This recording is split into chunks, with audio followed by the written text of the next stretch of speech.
मैं आज आप सबों को बता दूं कि जितने भी रबी फसल और खरीफ फसल तो फॉर्म को भरे हुए थे, उनका कुछ का तो पेमेंट रुका हुआ है और फिर से नोटिस आया हुआ है कि खरीफ फसल के फॉर्म को भरना है। तो अभी जो साइट है वो अच्छा तरीका से काम नहीं कर रहा है और फॉर्म भी आ चुका है कि किस तरह से फॉर्म लगेगा। वो फॉर्म आपको मैं दिखाऊंगा कि क्या फॉर्म जो है आपको भरना है। देखिए ये फॉर्म जो है आपको भरना है, मैं आपको स्क्रीन पर भी आपको दिख रहा होगा। एक एक स्टेप मैं बताऊंगा कि कैसे इस फॉर्म को भरना है, क्या गलती है जो आपको नहीं करना है। तो बने रहिएगा इस वीडियो के लास्ट तक, मैं आपको दिखाता हूँ। तो देखिए फॉर्म जो है आपका 3 है। पहले देखिए जो खरीफ फसल के फॉर्म को भरे हुए थे वो भी फॉर्म 3 था। इसमें कुछ कुछ बदलाव हुआ है जो कि मैं आपको दिखा देता हूँ। जैसे कि अनुलंघन 1 जो फॉर्म है आपके स्क्रीन पर भी दिख रहे होंगे, जो कि इसमें अपना नाम और पूरा पता भरना है, जिसमें कि 18 साल से जो कि अधिक उम्र वाले ही फॉर्म को भर पाएंगे। और इसमें जो है खरीफ और धान और मकई यानी कि खरीफ खरीफ दिया हुआ है, बुआई का जो है रकबा दिया हुआ है।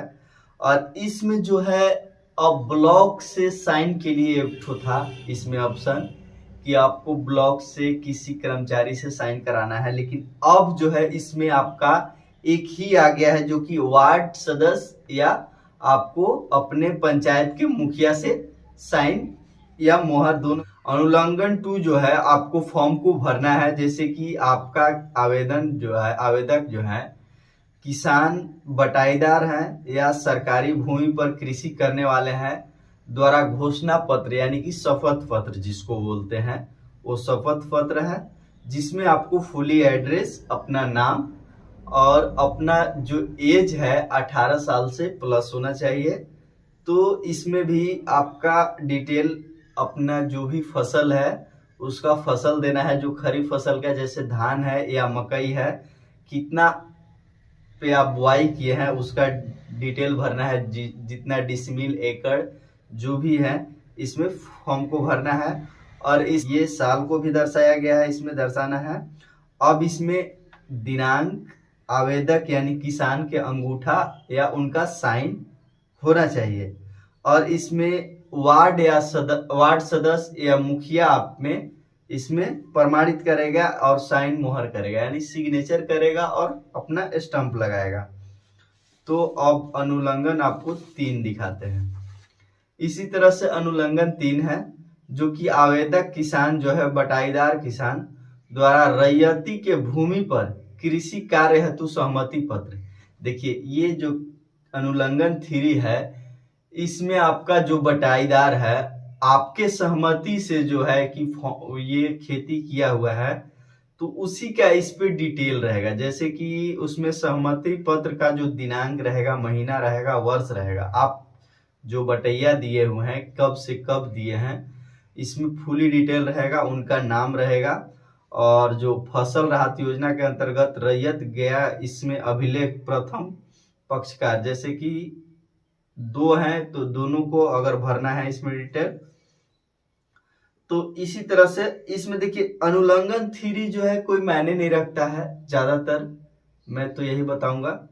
और इसमें डिटेल भरना है रैयत का, जो रैयती जमीन है उनका हस्ताक्षर, और जो बटैया आपका किए हुए हैं, जो जिनको बटैया आप दिए हैं उनका इस पे सिग्नेचर और अंगूठा होना चाहिए।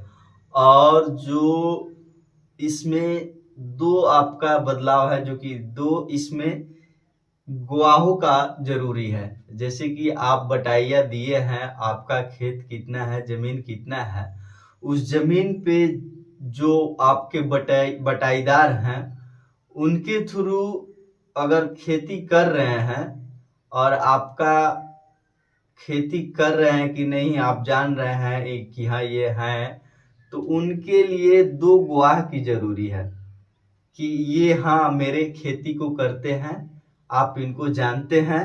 तो इस तरह से यहाँ पे 2 गवाह देना है, तो गवाह का भी भरना है। और आप सबों को मैं बता दूं कि जितने भी डॉक्यूमेंट्स है, जैसे कि आपको मिनिमम 2 ही डॉक्यूमेंट्स यानी कि 2 ही फॉर्म है, और जो दस्तावेज है आपका आधार कार्ड, आपका बैंक के पासबुक, आपका खेत की रसीद। ये जो सारा डॉक्यूमेंट्स है पहले भी लग रहे थे, लेकिन इसमें जो है कुछ बदलाव है। तो आपको मैं बता दिया कि जो आपका गैर रैयती है और जो आपका गवाह है, ये जो है 2 चीज बदलाव है। तो इसके लिए मैं सोचा कि आप सबों को अपडेट दे दूं किस तरह से फॉर्म को भरना है। मैं तो सोचा यही, अगर आपका फॉर्म भरना अभी स्टार्टअप नहीं हुआ है, जैसे ही स्टार्ट होता है मैं आप सबको बीच फिर से आऊंगा और नया अपडेट फिर से लाऊंगा, और ऑनलाइन भी फॉर्म को भर के आपको एक एक स्टेप दिखाऊंगा कि किस तरह से फॉर्म को सबमिट करना है और किस तरह से अपलोड करना है और किस तरह से फॉर्म को भरना है। क्योंकि पहले जो फॉर्म भरा गया था उस फॉर्म जो है सेम उसी तरीका से होने वाला है, जो कि कुछ कुछ